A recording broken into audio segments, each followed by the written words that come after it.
Coming up, one of the first people to live in Amarillo brought hard work and perseverance with him. We'll introduce you to Mateo Lopez. Also, the history behind the Santa Fe Railroad and the people who made it happen. And we look at the unique culture of eastern New Mexico.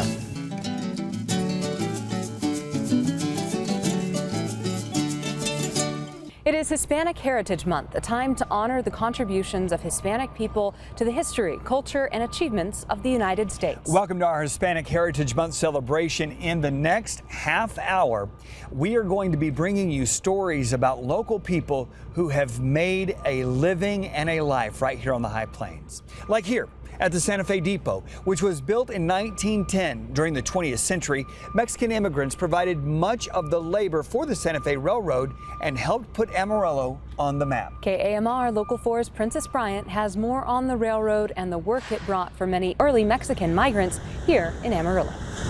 He and a lot of the men in the community worked for the Santa Fe Railroad. Mateo Lopez, like many other Mexican immigrants in the 20th century, came to Amarillo because of the work that they were able to find on the Santa Fe Railroad. These workers do much of the labor on the railroad, like laying down railroad tracks, making them essential in building the railroads that we see today in the Panhandle and West Texas. So, the conductors and the porters and all of that are all very, very well and good, but you got to get people onto the trains and off the trains, and you have to have them fed, and you have to have a place for them to stay. And then all of the freight needs to move around and get it put onto trucks and moved all over town. And so having that at the time was all very labor intensive. So having a workforce that can do that was helped build Amarillo. Mateo says that because of many early Mexican immigrants that found work on the railroad, it led to them living in a neighborhood close to the railroad, known today as the barrio. So we had those three rail lines that all intersect right about in the same area over there. And the barrio was built on the other side of the tracks, as was the custom at the time, but really close to where all the work was so that you could get to work. People didn't have cars in 1910, so they had to walk to work. And so the neighborhoods were close to where they worked. Mateo says that the history of the railroad can still be seen today, and many have created families and history here in Amarillo. You had families that were established here based on the work that was time, or families that moved here based on that work. To hear more about the history of the Santa Fe Railroad and for more footage of what the Santa Fe Depot looks like today, go to myhighplains.com. One of the early Mexican immigrants was Mateo Lopez, who was born in Mexico in 1880 and first found work as a horse trainer before he moved to Amarillo, where he would start working on the Santa Fe Railroad. KAMR Local 4's Princess Bryant is back, speaking with Lopez's grandson to hear more about his story. Mateo Lopez was an orphan that was a horse trainer, fought with Zapatistas, and railroad worker in Mexico. My grandfather was a family man. My mother told me stories of how he would take care of the whole family during the Depression. Sisters and brothers, nephews and nieces would go searching for food and stuff and work, and he was a hard worker. Lopez, like many other Mexican citizens in the 20th century, found work at the Santa Fe Railroad. Don Mateo Lopez came to Amarillo in the early 1900s. According to a book I have here, it says 1918. He worked for the Santa Fe Railroad for 45 years. According to David Rosas, grandson of Mateo Lopez, like many other Mexican railroad workers, he lived in the railroad's barracks until he saved enough money to buy a home on the 1400 block of South Cleveland, making him one of the earliest residents of the barrio. And they walked to work every day, walked home for lunch, and walked back to work. In fact, the house that was my grandmother's house was built out of wood scraps that my grandfather and his sons would drag home every night, pieces of wood from shipping containers. They didn't have cardboard boxes, so everything came in a container, and that's how that house was built. Lopez not only lived in the barrio neighborhood, but also left an impact on the city's Mexican-American community. Him and a handful of men built the building that sits at 1502 South Arthur, known as the Alamo Community Center. These men built that property out of their own funds, and they did fundraisings, but it was built as a community center for the Mexican-American community of the newly forming barrio. Rosa says that his grandfather's legacy and impact on the community makes him also want to work in the community. I didn't realize it then, I was too young, but I was always recognized as being one of Mateo's grandchildren. And to this day, it makes me feel good. To hear more about Mateo's story, like how he helped build a local Catholic church that he and his family attended, and how his grandson plans to continue his legacy, head over to our website when you have time. That is myhighplains.com. Our community is full of successful stories like Rose Rojo, who's showing others you can do whatever you want to do if you work hard enough for it. KMR Local 4's Rochelle Hamilton Jr. takes a ride with the Professional Driver of the Year winner. Meet Rose Rojo. I first started back in 2006, hauling grain here in Amarillo. She's turning wheels and turning heads in the trucking industry. It was difficult at first. I had to overcome a lot of obstacles because of being a female. Case in point, she recently won Professional Driver of the Year by the Truckload Carriers Association, award honoring leaders in the trucking industry. Still kind of sinking in, you know. I'm super proud of myself that I won, and just hope that other women would get into it. Roja lives in Amarillo and has been driving for John Christner Trucking out of Sapulpa, Oklahoma since 2012. She hauls coast to coast from California to Florida every week. Her favorite part of the job? I've met so many people from so many walks of life, and it's given me such an opportunity to make great friends across the United States. I love California, but I like Florida as well, so I wanted to stay south. Driven in all the snow, in the mountains, gone everywhere from California, Florida, to Maine, to Washington, and I love being down south. I love being close to the water. And with every gear shift and turn of the wheel, she continues to inspire others. Being an inspiration to the younger generation, I think it's awesome, it's great. I can't stress enough that you can do whatever you want to do. You know, I got into trucking because it was a choice. And everybody has a choice. I tell my daughter every day, you got this. You can do whatever you want to do if you set your mind to it. Making a difference in others' lives, one truckload at a time. Rojo wants to remind drivers to put their phones down. And keep 100% of your focus on driving so you and others can reach your destination safely. New Mexico is a state with a unique blend of Native American and Mexican American culture. KMR Local 4's Princess Bryant headed to Portales to hear more about the history behind the two cultures and how they blended together. Was exactly right on the nose. 1 million people that identify themselves as being Hispanic. But within that population, we make a further distinction. 340,000 people can trace themselves back to the Spanish who came to New Mexico to colonize.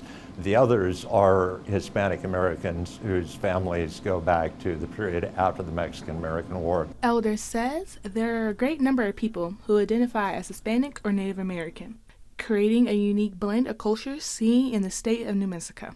That was not always the case. According to Elder, the early parts of New Mexico's history, there was a divide of cultures and a lot of conflict. At one time, it was anything but. The period right after the Mexican-American War, when the United States was attempting to make New Mexico an American territory, there were conflicts between the Hispanos, between the Native Americans, and between the Americans. Since then, I'd really like to tell you that we have become a land of united cultures. Elder talks more about how a history that began with conflict has turned to a mutual blending of two cultures. So there are a lot of families in New Mexico that are a blend between Native American and Hispanic. I think with each succeeding generation here in New Mexico, that goes further into the distance and more kids are living in the here and now. Elder says the blend of cultures can be seen through many aspects, one of them being food and animals. He adds things like peaches and sheep were brought over by the Spanish in the 1800s, allowing that to be incorporated into Native American culture in New Mexico.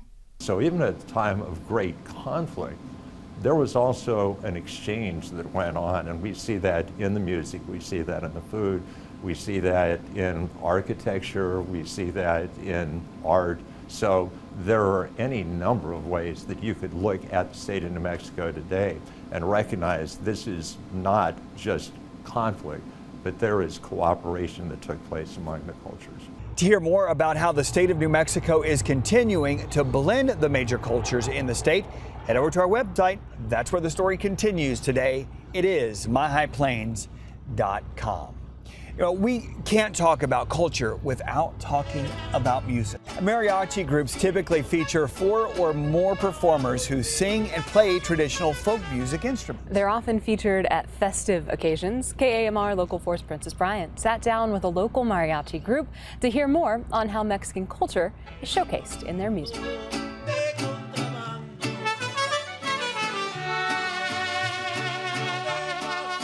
Mariachi began in Mexico in the early 1800s. A mariachi band is a group that represents the country of Mexico, the traditions of its music, everything that Mexico means, many things about Mexico.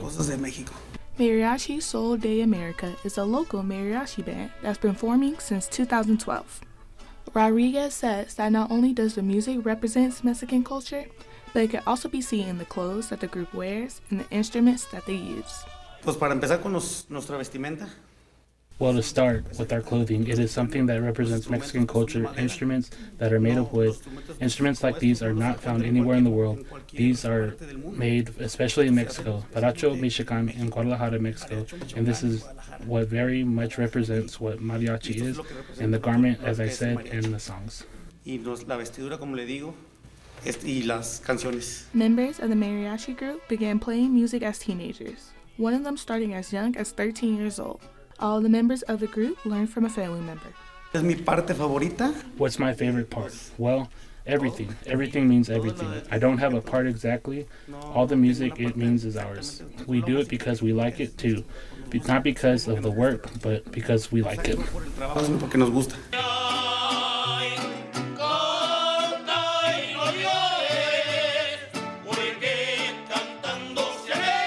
Rodriguez says that each song that the group performs showcase Mexico and its culture. Mexico Lindo are songs that are represented a lot in Mexico. There are many songs, but those are the ones that represent a lot of Mexico. All right, that wasn't enough. Let's hear more from the group. Here is Mariachi Sol de America.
They are fantastic. You know who else is fantastic? Isaiah Flores and Connor Castaneda got accepted to Harvard earlier this year. KMR Local 4's Princess Bryant sat down with both students as well as Caprock faculty to hear more about their inspiring story. Connor Castaneda and Isaiah Flores have known each other since elementary and will now be able to continue their college journey together at Harvard University. Castaneda says that he found out that he got accepted into Harvard during his work shift at Target. He also took a chance by only applying to Harvard because he felt like it was the perfect fit for him. I really thought I had a good chance being from Amarillo and having a different story. I knew that if I put myself out there, that I was qualified. It was just a matter of kind of being lucky, you know, with as many people that applied. There's a lot of people that are qualified.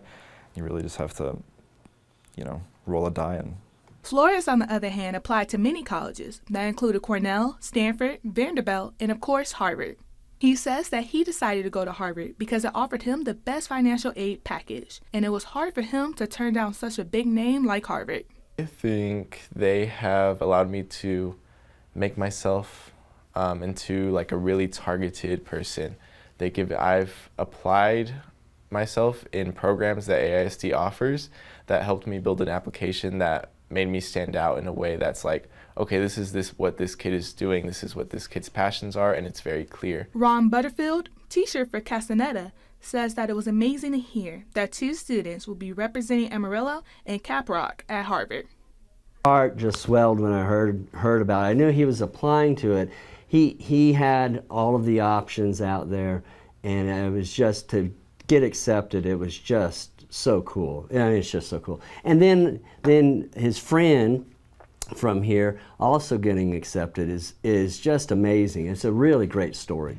Castaneda says that he plans on studying computer science and artificial intelligence. Flores plans to study public policy and environmental sciences and may eventually become a lawyer. All right, let's put our stories aside now and hear some more music. I'm always in for more music. We'll leave you now with Mariachi Soul de America. Have a great rest of your day. Thanks for being here.